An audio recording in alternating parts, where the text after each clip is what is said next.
সাদা কালোর স্মৃতি উস্কে রঙিন হচ্ছে নতুন শঙ্খবেলা। উত্তম মাধবীর ভূমিকায় অভিনয়ে কারা? Hi everyone, welcome back to my channel Anjana entertainer. বন্ধুরা, তোমাদের সকলকে আমার এই ছোট্ট ইউটিউব চ্যানেলে স্বাগত জানাই।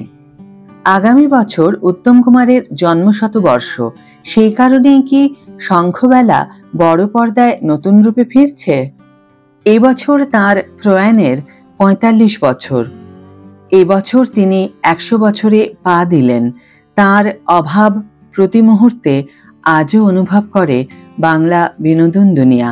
সেই উপলক্ষেই কি উত্তম কুমারের অসংখ্য জনপ্রিয় ছবির অন্যতম শঙ্খবেলা বড় পর্দায় আবারও ফিরতে চলেছে?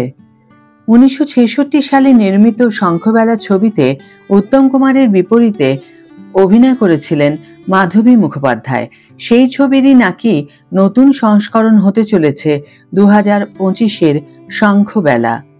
পরিচালনায় বিশ্বজিৎ মুখোপাধ্যায়।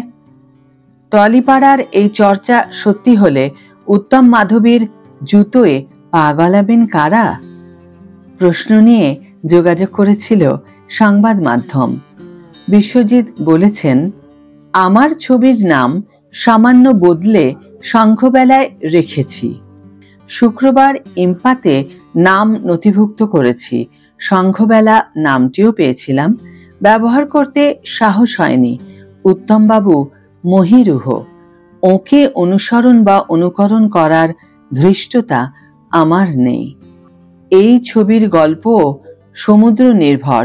সমুদ্র তটে দুই প্রবীণের অতীত ফিরে দেখা, তাই নিয়ে তৈরি হচ্ছে শঙ্খবেলায়। উত্তম কুমার মাধবী মুখোপাধ্যায় অভিনীত ছবির সঙ্গে যার কোনো মিল নেই। পর্দায় যাঁদের নিয়ে গল্প, সেই দুই বর্ষিয়ান বিশ্বজিৎ চক্রবর্তী এবং লাবণী সরকার। এছাড়াও আছেন খরাজ মুখোপাধ্যায়, বোধিসত্ত্ব মজুমদার, সঞ্জীব সরকার। নায়ক নায়িকার চরিত্রে ওম সাহানি এবং মেঘা চৌধুরী। মেঘা একটি প্রথম সারির বডি অয়েল প্রস্তুতকারী সংস্থার মুখ। বলিউডে একাধিক কাজ করেছেন, বাংলা ছবিতেও দেখা গেছে তাঁকে।